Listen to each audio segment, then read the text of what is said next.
Welcome back. Last time St. John's took the floor, we can say things did not go too well. A 32-point loss on the road to UConn. That was one of the worst of Rick Pitino's career. Saturday night, they returned to the Garden to take on Villanova, and maybe they had that in their minds as they played in this one ice.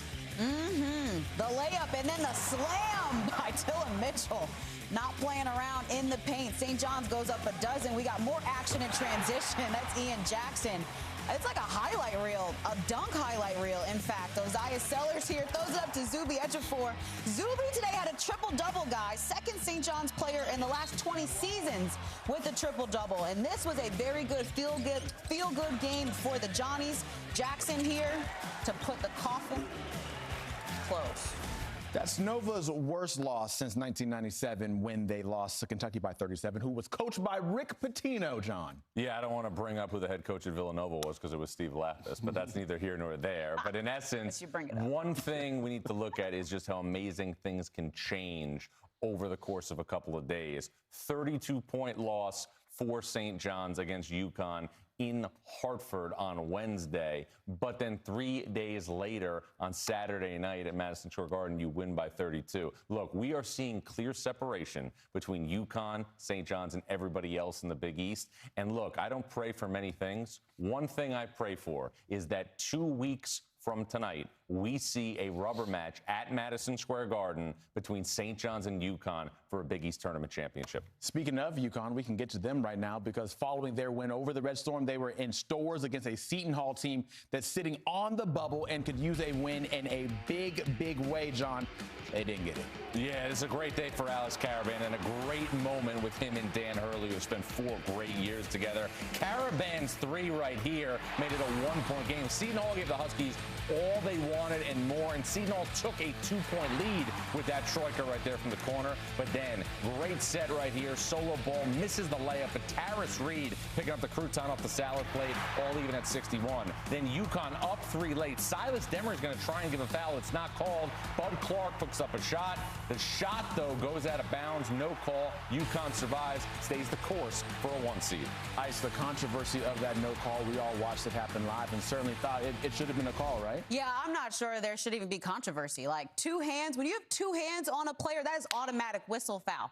Any game, any college game, 2 hands, you got hands on the stove, that's a foul. 1 hand, you can let it go. But 2, and then going into shooting motion, I'm not sure about you, Roy, but I felt like that was an easy one to call. For me, I'm going to say this. I'm not a proponent of fouling up 3. I know you are sometimes. Massive. You talk about it. We're in the bullpen. But for me, it's just like play solid defense and then believe in your defense and grab the rebound. Only time you should foul when you're up by 3 is if the defender's back is to the basket. You wrap them up. You can send them to the free throw line. But when they're dribbling a live dribble like that, like you said, Ice, 2 hands on there, you shoot, it should be 3, but at the same time, it's Seton Hall, so they may not get the benefit of the whistle. There you go. Moving on to the Big Ten we go, where Fred Hoiberg's Nebraska squad went looking for a school record 14th conference dub. On the road, taking on USC, Roy. Yeah, off this inbound Birkenshell, he's going to get this nice 2-handed slam. He's going to sit on that thing. Hey, yo, Huskers are up right there. And then Price Sanford, he's going to get the work down low, up and under. Oh, no, up and under. He's going to go right off the glass. And Birkenshell, he's going to hand it off to Sanford. He's going to take that 1-dribble pull-up, knock it down 64-46. Nebraska's up 16. Jamarcus Lawrence with a nice pass to Braden Fragger, and he will lay it in.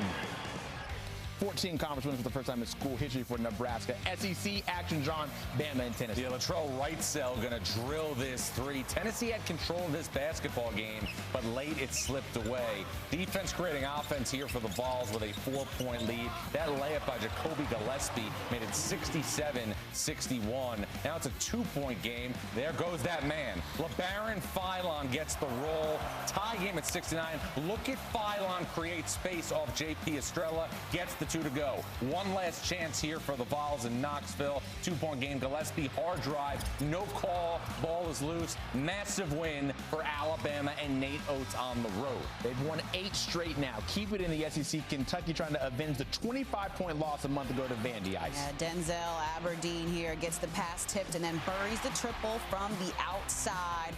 Early second half now. Kentucky up 13. Ortega away. The offensive rebound and the putback inside.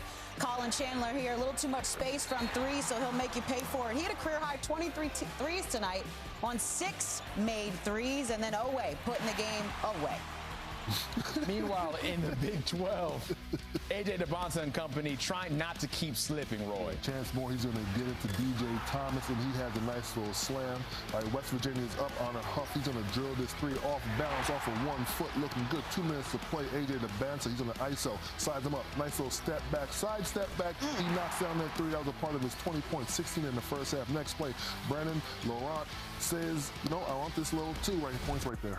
That is BYU going 4-8 after a 16-1 start to the season. Meanwhile, the 5th-ranked Houston snapped a 3-game losing streak with an easy and comfortable win over Colorado. 16 of Milos Uzan's 26 came in the first half when the Cougars built up to a 24-point lead. John, let's circle back to Nebraska's win over USC. What was your biggest takeaway there? Well, I just think when you look at the totality of what Fred Hoiberg has done this season, there are other coaches who are obviously at the top of the sport. Dusty May at Michigan, Tommy Lloyd at Arizona. Obviously, you can make a case as well for people like, obviously, a Todd Golden, who's coming up the 1 line for sure, and Duke's John Shire. But I think considering that Fred Hoiberg is coaching at Nebraska, considering that Fred Hoiberg is coaching at a program that has never won a game in the NCAA tournament, to me, this is clearly the National Coach of the Year.